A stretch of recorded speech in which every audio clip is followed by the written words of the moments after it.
नमस्कार साथियों, स्वागत है आप सभी का यश के एक्सीलेंस ट्यूटोरियल में। तो आज के इस ट्यूटोरियल में हम लोग सीखने वाले हैं त्रिकोणमिति परिचय का उदाहरण नंबर 2, 3 और 4। यहाँ पे आप लोग उदाहरण नंबर 2 से देख सकते हैं, यदि कोण बी और कोण क्यू ऐसे जो है न्यून कोण हो जिससे कि साइन बी बराबर है साइन क्यू के, तो सिद्ध कीजिए कि कोण बी बराबर है कोण क्यू के। इसके बाद से जो है आप देखिए एग्जाम्पल नंबर 3, ये भी बहुत इंपॉर्टेंट है, परीक्षा के दृष्टिकोण से है। तो यहाँ पे देख सकते हैं कि त्रिभुज ए बी सी लीजिए जिसका कोण सी समकोण है, जिसमें ए बी बराबर है 29, बी सी बराबर 21 इकाई है। तो जो है कोण ए बी सी बराबर थीटा है, तो निम्नलिखित के मान ज्ञात कीजिए। तो इसके मान ज्ञात करना है, ठीक है। तो ये 2 दिया हुआ है, तो इसको निकाल के बाकी हम लोग इसका जो मान इस थीटा के हिसाब से कर सकते हैं, तो इसमें कोई दिक्कत नहीं है, ठीक है। इसके बाद से एग्जाम्पल नंबर 4 है। तो एग्जाम्पल नंबर 4 भी जो है खास है यूपी बोर्ड एग्जाम के लिए, तो इसको भी जो है देख लेते हैं हम लोग। और एग्जाम्पल नंबर 5 को भी हम लोग देख लेते हैं। तो ये सारा एग्जाम्पल इसका जो है ख़त्म हो जाएगा, ठीक है। तो बने रहिए हमारे साथ और चलिए स्टार्ट करते हैं एग्जाम्पल नंबर 2 को समझने के लिए। इसके लिए हम लोग जो है सबसे पहले 2 त्रिभुज बना लेते हैं, ठीक है। और एक त्रिभुज आपका जो है पी क्यू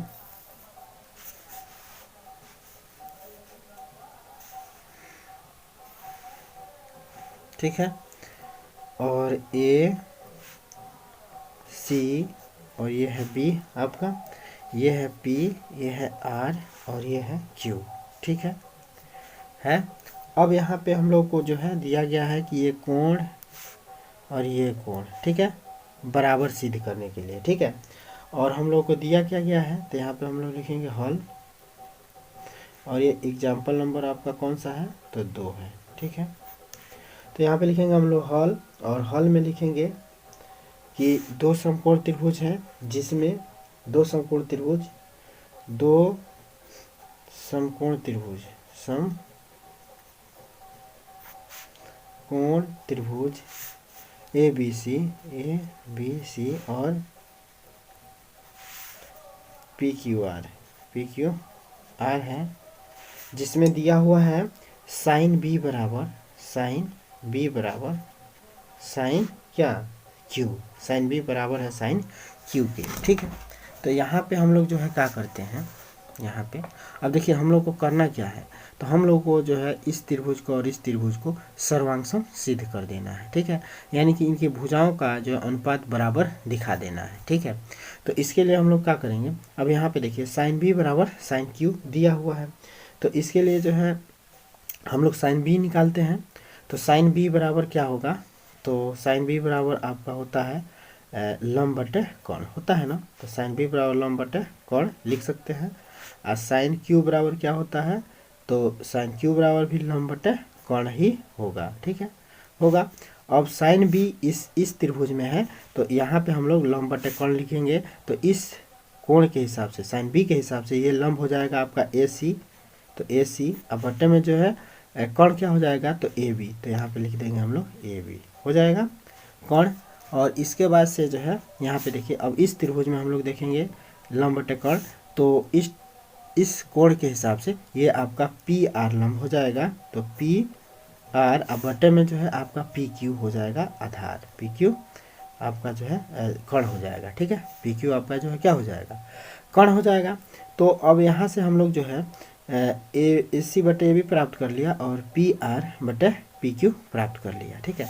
अब चूंकि हम लोग के सर्वांगसम सिद्ध करने के लिए इसका जो अनुपात है, मैंने हम लोग को क्या सर्वांगसम सिद्ध करने के लिए क्या चाहिए कि ए सी बटे पी आर, ए सी बटे पी आर बराबर चाहिए क्या ए बी बटे कौन सी पी क्यू, अब बराबर चाहिए सी बी बटे आर क्यू, सी बी बटे आर क्यू चाहिए, ठीक है, इतना चाहिए। तो यहाँ पे देखिए ए सी बटे ए बी हम लोग को प्राप्त हो गया बराबर पी आर बटे पी क्यू प्राप्त हो गया। अब हम लोग को प्राप्त करना है ए सी बटे पी आर बराबर ए बी बटे पी क्यू। ठीक है, तो इसको हम लोग ऐसे बनाने के लिए क्या करेंगे, अब देखिए ए बी को यहाँ कर देते हैं और पी आर को यहाँ कर देते हैं, क्रॉस गुणा तो कर ही सकते हैं ना, तो इसलिए क्योंकि हम लोग को ऐसे दिखाना है तो ऐसे दिखाने के लिए ए बी को यहाँ ट्रांसफर कर देते हैं और पी आर को यहाँ पे ट्रांसफर कर देते हैं। तो देखिए आराम से जो है ए सी बटे पी आर बराबर ए बी बटे पी क्यू हो जाएगा। ठीक है, तो यहाँ पे हम लोग यही काम करते हैं, तो ए सी बटे जो है पी आर को यहाँ पे ट्रांसफर करते हैं, तो पी आर बराबर ए बी को जो है इसके जगह पे रखते हैं, तो ए बी यहाँ पे हो जाएगा, अब बटे में जो हो जाएगा पी क्यू हो गया। ठीक है, यह जो है समीकरण नंबर हम लोग 1 कह सकते हैं, इसको जो हम लोग समीकरण नंबर 1 कह सकते हैं। अब देखिए चूंकि इतना बराबर है ना, तो इसको जो है लगे हाथ, देखिए क्या किया है इसने, तो इसने लगे हाथ जो है इसको जो हम लोग के मान लेते हैं, इसको जो है लगे हाथ के मान लेते हैं।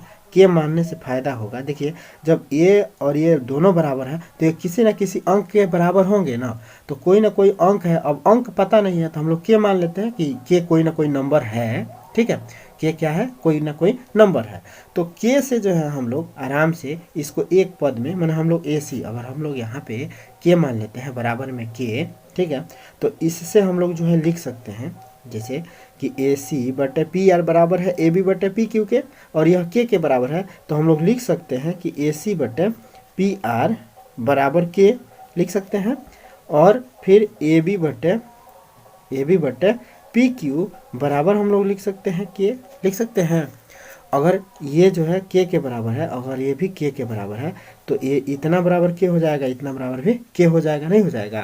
मैंने कहने का मतलब ये है कि ये नंबर, कोई नंबर, भाई ये दोनों बराबर हैं तो किसी न किसी नंबर में आएंगे ना, तो कोई ना कोई नंबर हम लोग के ले रहे हैं, क्योंकि नंबर हम लोग को पता नहीं है। ठीक है, तो अब यह जो है के मानने से फायदा ये होगा कि हम लोग को ए सी का मान निकल जाएगा, ए सी का मान निकल जाएगा के इंटू पी आर, मैंने क्रॉस गुणा करा देंगे तो के इंटू पी आर हो जाएगा, होगा।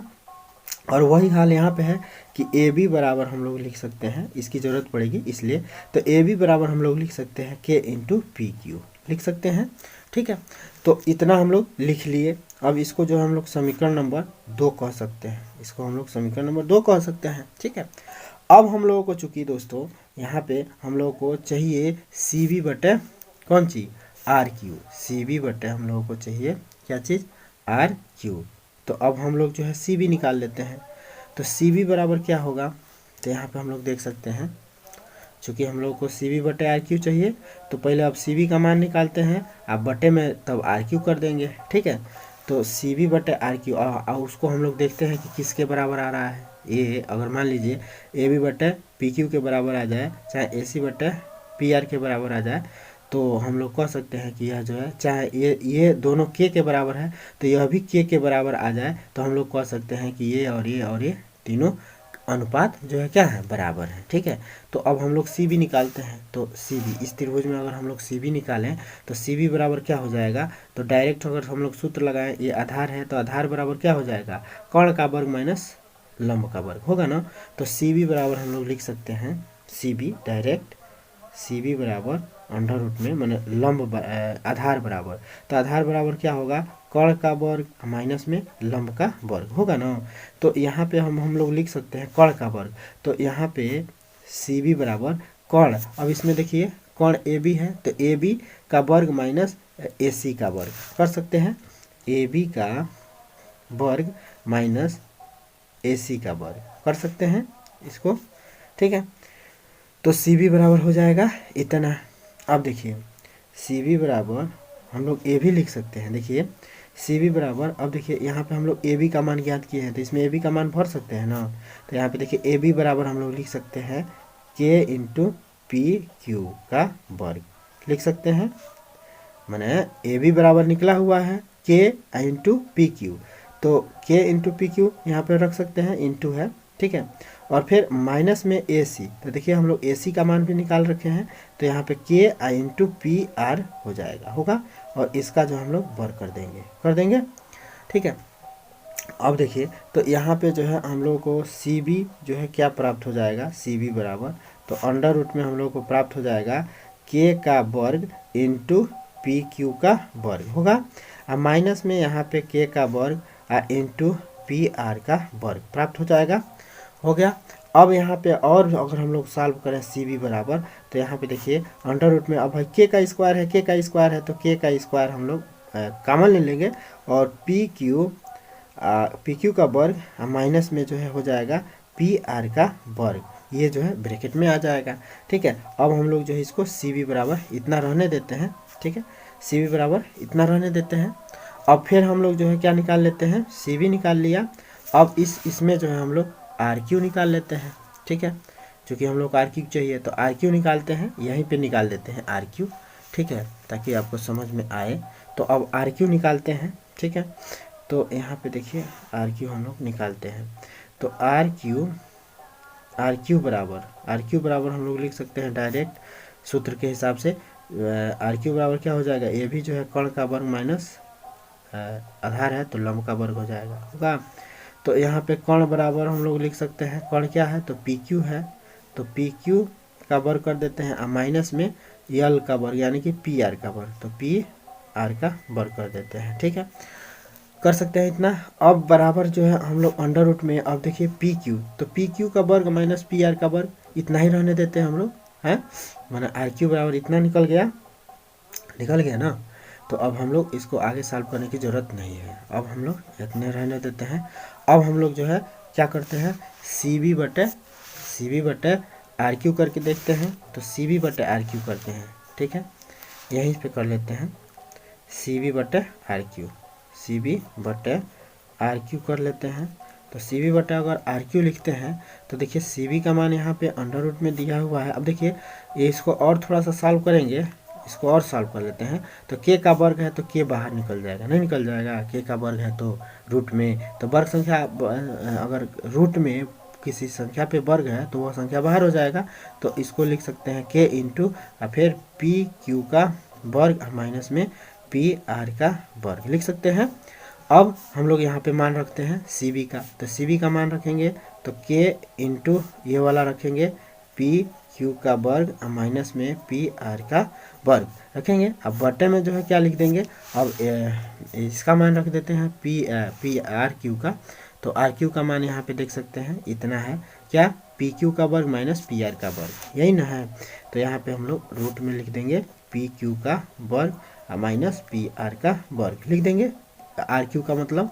तो अब यहाँ पे देखिए ये और ये दोनों संख्या समान है तो ये खत्म हो जाएंगे, तो बच क्या जाएगा के, यह भी जो है बराबर के हो जाएगा, यानी कि सी बी बटे आर क्यू बराबर है के। ठीक है, और यह जो है के इसके बराबर है। ठीक है, तो इसको हम लोग समीकरण नंबर कितना मान लें, 4 मान लें। समीकरण नंबर 2 तक बना हुआ है ना, तो समीकरण नंबर 3 मान लें, तो समीकरण 3 हो जाएगा ये। तो समीकरण 3, तो समीकरण 3 से और समीकरण 2 से नहीं, समीकरण 1 से, समीकरण 3 और 1 से हम लोग कह सकते हैं समीकरण, देखिए क्योंकि ये बराबर है इसके और ये बराबर है के और के बराबर है किसके, C B upon R Q के, तो ये वाला संबंध हम लोग को नहीं प्राप्त हो गया। ये तीनों जो है अब सी बी बटे आर क्यू बराबर नहीं हो गए, तो ये तीनों अगर बराबर हो गए तो हम लोग लिख सकते हैं समीकरण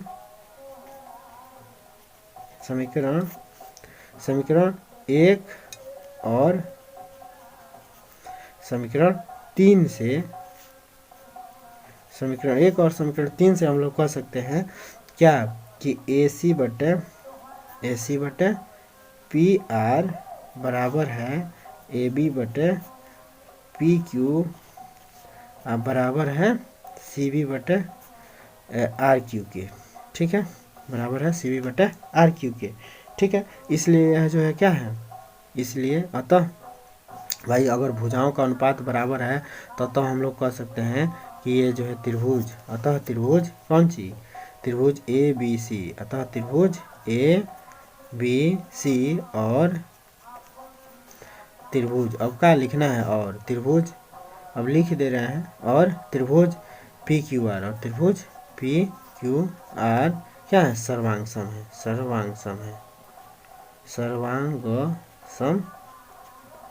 है। अगर ये सर्वांगसम है तो इनके संगत कोण भी बराबर होंगे, अगर ये दोनों सर्वांगसम है तो इसके संगत कोण भी बराबर होंगे, अतः जो है कोण बी बराबर हो जाएगा कोण क्यू के। ठीक है, सर्वांगसम है अतः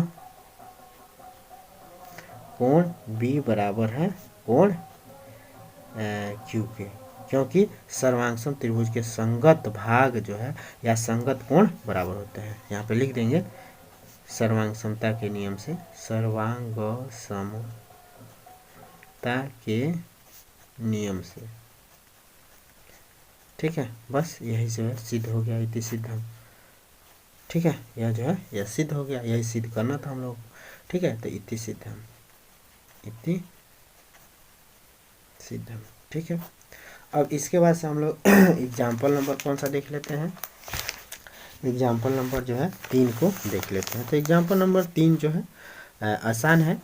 अब भाई यहाँ पे देखिए एग्जाम्पल नंबर 3 है कि त्रिभुज ए बी सी लीजिए जिसका कोण सी समकोण है, जिसमें ए बी बराबर है 29 इकाई और बी सी बराबर है 21 इकाई और कोण ए बी सी बराबर थीटा है, तो निम्नलिखित के मान ज्ञात कीजिए। कास स्क्वायर थीटा अधन साइन स्क्वायर थीटा। तो यहाँ पे आप लोग देख सकते हैं कि यहाँ पे इस थीटा के हिसाब से ये लंब हो जाएगा, जिसको एल से दर्शाया गया है, ठीक है।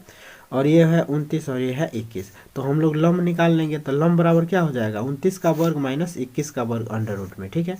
तो यहाँ पे देखिए डायरेक्ट ए सी बराबर निकाल रहा है, यानी कि लंब बराबर, तो लंब बराबर हो जाएगा अंडर रूट में ए बी का वर्ग माइनस बी सी का वर्ग, यानी कि 29 का वर्ग माइनस 21 का वर्ग। तो जो है ए सी निकल गया आपका। अब देखिए 29 का वर्ग करेंगे, ठीक है। या तो देखिए दोनों पे वर्ग है तो इसको ऐसे भी लिखा जा सकता है, ए का स्क्वायर माइनस बी का स्क्वायर बराबर क्या होता है। यहाँ पे आप लोग देख सकते हैं कि ए का वर्ग माइनस बी का वर्ग बराबर, सूत्र आप लोगों को याद होगा कि एक कोष्ठ में ए प्लस बी हो जाता है और एक कोष्ठ में ए माइनस बी हो जाता है। चाहे एक कोष्ठ में ए माइनस बी, एक कोष्ठ में ए प्लस बी, इसको पहले बाद में भी कर सकते हैं। तो ऐसे ही किया है, एक बार घटा दिया एक बार जोड़ दिया, ठीक है। तो घटाने पर जो है 29 में से 21 घटाया तो आपका आएगा 8, 29 21 जोड़ेगा तो आपका आ गया 50, और फिर 50 और 8 का गुणा कर देंगे तो जो है हो जाएगा 400, और 400 का वर्गमूल हो जाएगा आपका 20 इकाई। तो इस भुजा का मान आपका निकल गया 20, ठीक है। तो जब इस भुजा का मान 20 निकल गया तो अब हम लोग जो है साइन थीटा बराबर नहीं निकाल सकते हैं, 20/29, आकाश थीटा बराबर भाई साइन थीटा बराबर लंब बटे कोण, तो लंब आपका 20 आ गया, कोण 29 हो गया। काश थीटा बराबर BC अपन AB, यानी कि 21/29 आ जाएगा, यानी कि आधार बटे कोण, ठीक है।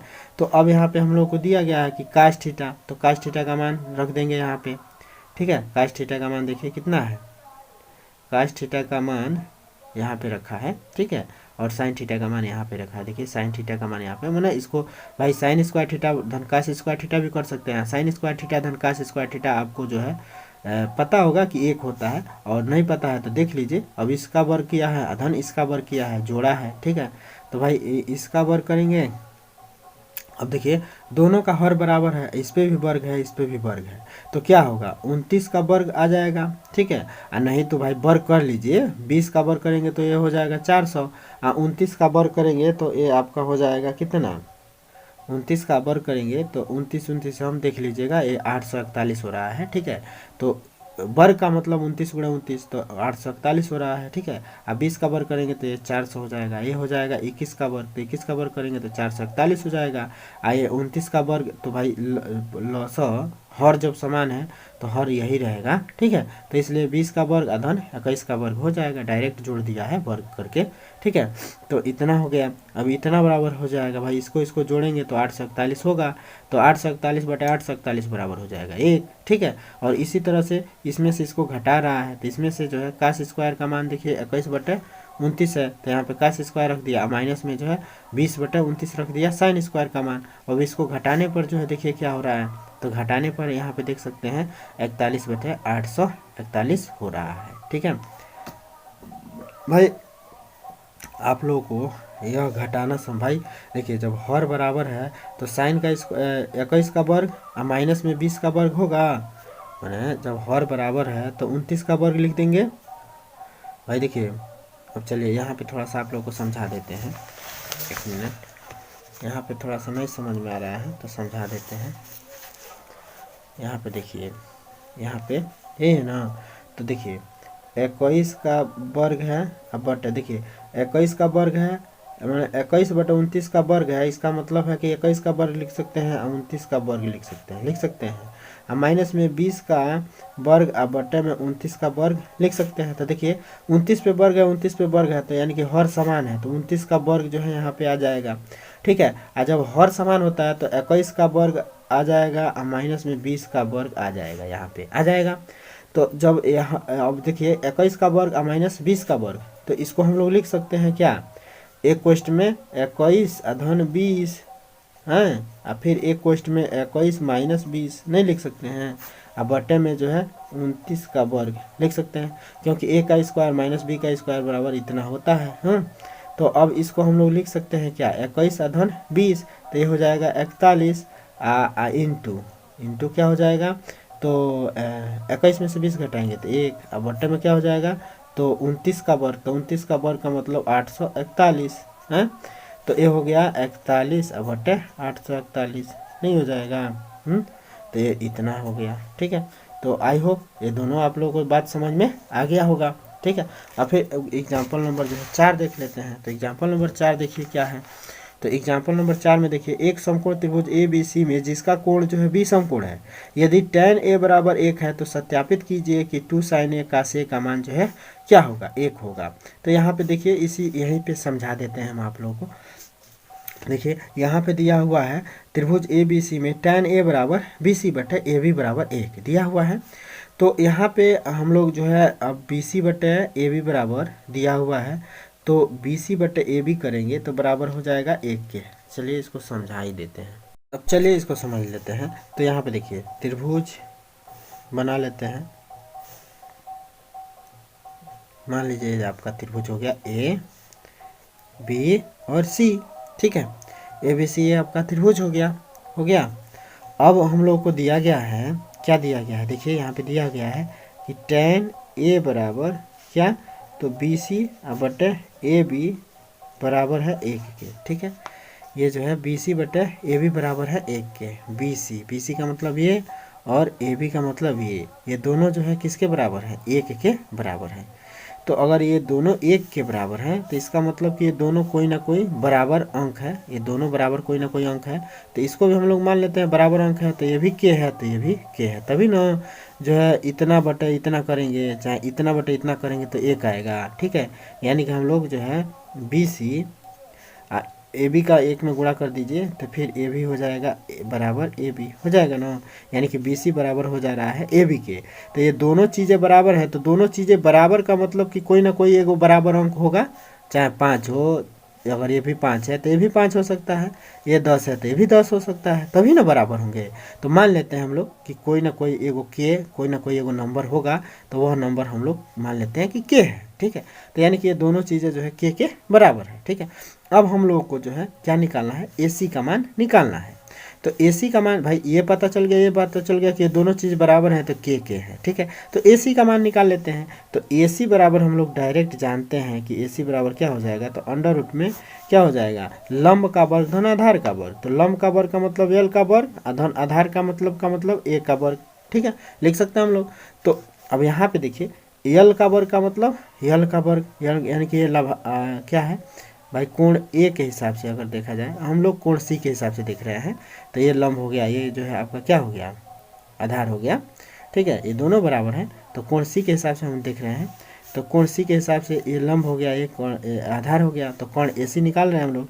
तो इसमें जो है अब देखिए, तो एल का वर्ग का मतलब के का वर्ग, तो के का वर्ग धन में भाई ये दोनों बराबर हैं, तो हम लोग इसको के मान लिए हैं, इसको भी के मान लिया है, तो आधार भी जो है के हो जाएगा, तो के का वर्ग बराबर हम लोग लिख सकते हैं अंडर रूट में के का वर्ग, तो 2 का वर्ग हो जाएगा होगा। तो अब के का वर्ग है और रूट में है तो के बाहर हो जाएगा, तो के बाहर हो जाएगा, अंडर रूट में हो जाएगा 2। तो ए सी की वैल्यू कितना हो गया, के अंडर रूट में 2। ठीक है, अब हम लोगों को चूँकि tan a बराबर दिया हुआ है इतना। ठीक है, तो अब हम लोगों को भाई तीनों भुजा हम लोग ज्ञात कर लिए, तीनों भुजा ज्ञात कर लिए। तो हम लोगों को क्या ज्ञात करना है, ज्ञात करना है कि 2 sin a और cos a बराबर 1 है। तो यहाँ पे अब हम लोग 2 sin a cos a बराबर निकाल लेते हैं कि कितना होगा। तो यहाँ पे हम लोग लिखते हैं, हम लोग को दिखाना है कि 2 sin a cos a बराबर 1। ठीक है, तो अब इसको हम लोग देखिए, ये लेफ्ट हैंड होता है, हाँ और ये राइट हैंड होता है लेफ्ट हैंड साइड और राइट हैंड साइड आप लोग पढ़े होंगे RHS और है LHS। ठीक है, तो लेफ्ट हैंड साइड को हम लोग लेते हैं और इसको सिद्ध करते हैं कि यह एक है। तो अब हम लोग जो है यहाँ पे लिखे हैं लेफ्ट हैंड साइड को लेने पर, लेफ्ट हैंड साइड को हल करने पर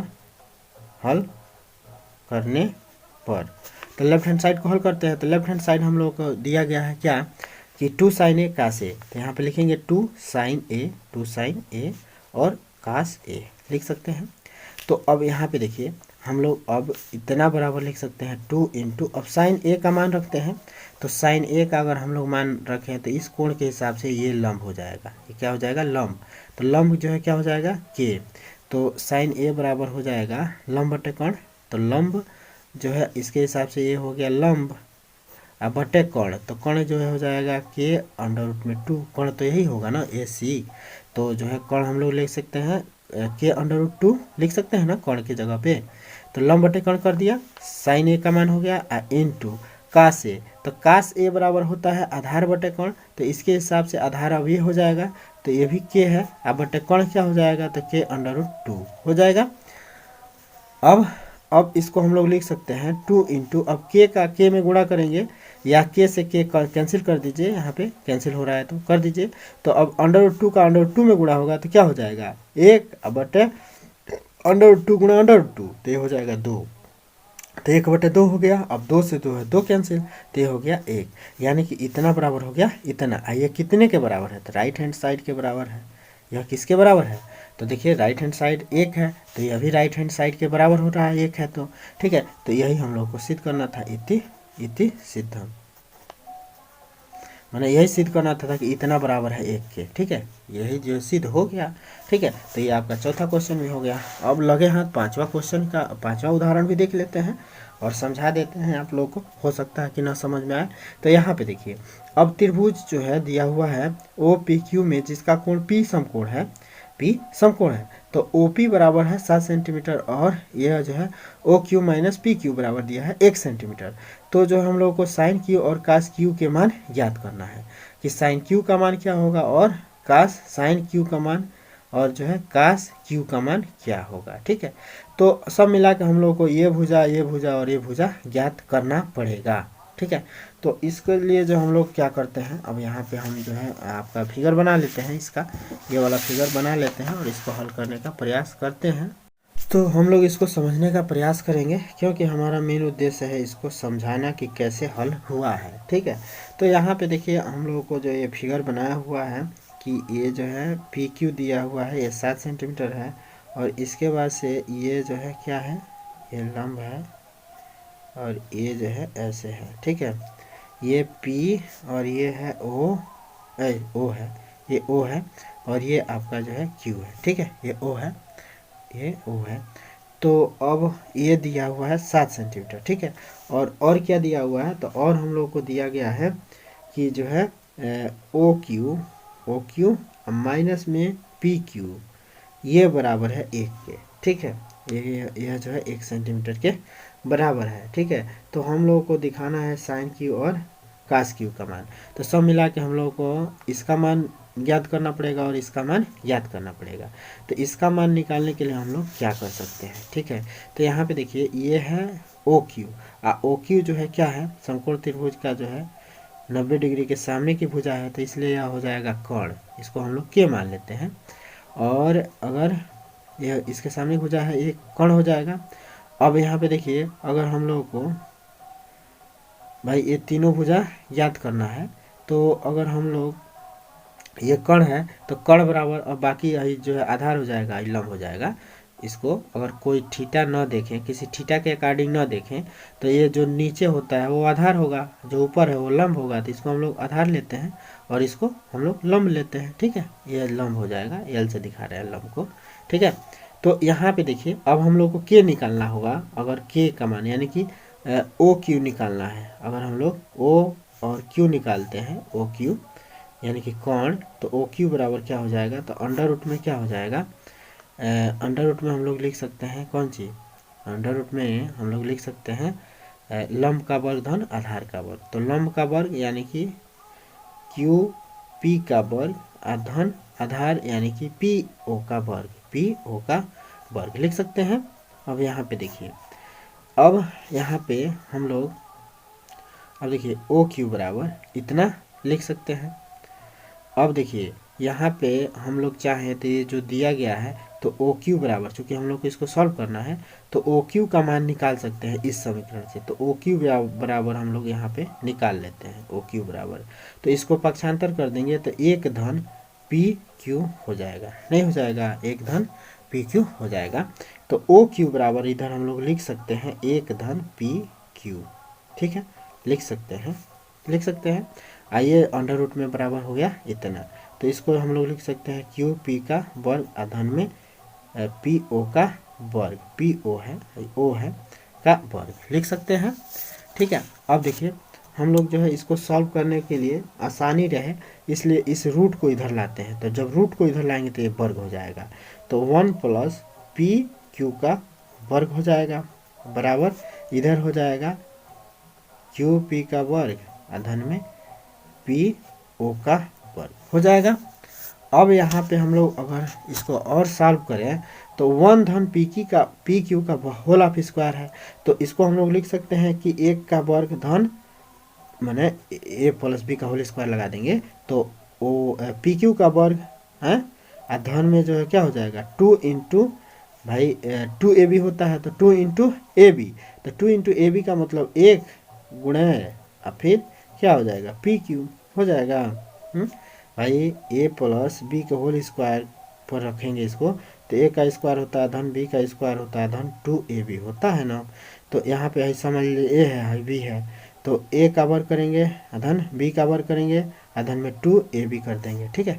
अब बराबर इधर क्या हो जा रहा है तो क्यू अब पी का वर्ग हो जा रहा है धन में जो है पी और ओ का वर्ग हो जाएगा, पी और ओ का वर्ग हो जाएगा, यही रहेगा, ठीक है। अब इधर 1 का वर्ग करेंगे तो 1 होगा धन में पी क्यू का वर्ग दिखेगा दिखेगा धन में 2 इंटू पी क्यू दिखेगा, 2 इंटू पी क्यू दिखेगा। अब बराबर इधर क्या हो जाएगा तो वही पी क्यू कहिए चाहे ओ क्यू कहिए, ठीक है। तो ये हो जाएगा ओ क्यू पी का वर्ग धन में जो है पी ओ का वर्ग होगा। अब हम लोग जो है क्या करते हैं, अब हम लोग जो है देखिए यहाँ पे ये भी पी क्यू का वर्ग है और ये भी पी क्यू का वर्ग है, तो पी क्यू को इधर लाते हैं तो 1 प्लस पी क्यू का वर्ग और यह भी इसी खानदान का है तो इसको भी इसी के साथ रखते हैं, तो इसको भी जो है पी क्यू का वर्ग लिख सकते हैं, क्यू पी का वर्ग या पी क्यू का वर्ग लिख सकते हैं, कोई दिक्कत नहीं है, ठीक है। अब प्लस में जो है अब भाई इधर आया तो ये माइनस में हो जाएगा, ये इधर ही है तो इधर है तो इधर ही यही रहेगा, ये प्लस में ही रहेगा। अब बराबर इधर हो गया पी ओ का वर्ग, पी ओ का वर्ग रहेगा। अब यहाँ पे देखिए प्लस माइनस है खत्म हो जाएगा तो 1 प्लस क्या हो जाएगा 2 P Q, 1 plus 2 P Q हो जाएगा बराबर ये हो जाएगा पी ओ का वर्ग हो जाएगा। अब यहाँ पे देखिए यहाँ पे क्या बच रहा है पी ओ है, पी ओ है तो पी ओ का वर्ग हो गया, ठीक है। यहाँ तक देखिए पहले गलती है, ठीक है। अब यहाँ पे देखिए 1 प्लस 2 पी क्यू बराबर हो गया पी ओ का वर्ग हो गया, 1 प्लस 1 यहाँ पे देखिए 1 प्लस 2 पी क्यू बराबर ये आपका हो गया पी ओ का वर्ग हो गया यहाँ से, तो यही ना बचेगा 1 प्लस 2 पी क्यू बराबर पी ओ का वर्ग बचेगा। तब यहाँ पे देखिए पी क्यू का मान, यहाँ पे देखिए पी क्यू का मान पी ओ का मान, यहाँ पे देखिए पी ओ का मान दिया हुआ है 7, तो यहाँ पे 1 प्लस 2 पी क्यू बराबर लिख देंगे 7 का वर्ग, पी ओ का मान दिया हुआ है 7 तो 7 का वर्ग भर देंगे। तब देखिए तो 1 प्लस 2 पी क्यू बराबर 7 का वर्ग करेंगे तो 7 7 49 होगा ना। तो अब एक को भी इधर कर देंगे तो 2 पी क्यू बराबर एक इधर आ जाएगा तो 49 माइनस 1 हो जाएगा तो पी क्यू 2 पी क्यू बराबर हो जाएगा 48, नहीं हो जाएगा 2 पी क्यू बराबर हो गया 48 तो पी क्यू बराबर क्या हो जाएगा तो 48/2, 48/2, 2 इधर आ जाएगा भाग में तो अब 2 दूना 4 और 2 चौको 8, 24 हो जाएगा। तो पी क्यू का मान आपका निकल जाएगा 24, पी क्यू का मान कितना हो गया पी ओ का मान, पी क्यू नहीं है ये हाँ पी क्यू है, ये पी क्यू ही रहेगा। तो पी क्यू का मान कौन हो गया, पी क्यू, ये हो गया आपका 24, ये हो गया आपका 24, ठीक है। अब 24 हो गया तो हम लोग जो है ओ क्यू का मान निकाल लेंगे। तो ओ क्यू का मान कहाँ से निकाल लेंगे हम लोग, ओ क्यू का मान में भर के निकाल लेंगे, ठीक है। ओ क्यू का मान इस समीकरण में रख के निकाल लेते हैं, ठीक है। तो ओ क्यू बराबर, अब देखिए ओ क्यू बराबर 1 प्लस पी क्यू, अब पी क्यू का मान चाहे इस समीकरण से निकाल लेते हैं। ओ क्यू बराबर देखिए ये वाला दिया है, ओ क्यू बराबर 1 प्लस पी क्यू, तो 1 plus P Q, 1 plus P Q. तो ओ क्यू बराबर अब हम लोग ओ क्यू बराबर निकाल सकते हैं 1 प्लस पी क्यू, तो पी क्यू का मान निकल गया 24, ठीक है। तो ये हो जाएगा ओ क्यू का मान कितना 25, ओ क्यू का मान हो जाएगा 25। तो ओ क्यू का मान निकल गया आपका 25, यानी कि ये आपका हो गया 25, ठीक है। तो अब हम लोग जो है इसमें से जब तीनों भुजा ज्ञात हो गया तो कोई भी जो है भुजा कोई भी संबंध हम लोग प्राप्त कर सकते हैं, ठीक है। तो कोई भी संबंध हम लोग प्राप्त कर लेंगे। तो हम लोग को कौन संबंध प्राप्त करना है, हम लोगों को प्राप्त करना है क्या, साइन क्यू और कास क्यू, साइन क्यू प्राप्त करना है और कास क्यू प्राप्त करना है, ठीक है। तो यहाँ पे हम लोग देख सकते हैं, ठीक है। क्यू के हिसाब से ए जो है आपका लंब हो जाएगा। तो भाई साइन क्यू अगर हम लोग को निकालना है तो लंब बटे कौन चाहिए, लंब बटे कौन, यानी कि यल बटे के, लाल बटे काका से अगर निकालें भाई इसका शॉर्टकट यही होता है, लाल यल ए यल बटे काका कक्का, ठीक है। तो लंब बटे कण होता है साइन का, कास का आधार बटे कण होता है, और टेन का लंब बटे आधार होता है।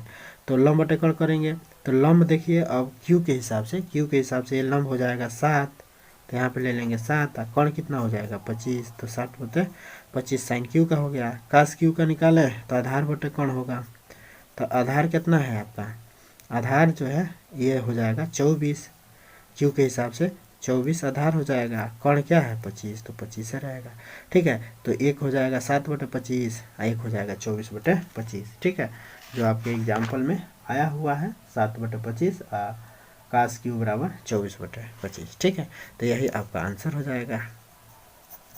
तो हम आशा करते हैं कि ये जो है पाँचों मैंने 2 3 4 5 आपका जो है सभी एग्जाम्पल आप लोगों को समझ में आ गया होगा, ठीक है। और समझ में आता है तो चैनल को लाइक सब्सक्राइब कर लीजिएगा, क्योंकि इस चैनल पे जो है आपका मैथ का सभी सॉल्यूशन बताया जाता है। तो फिर मिलते हैं दोस्तों अगले वीडियो के साथ, तब तक के लिए जय हिंद।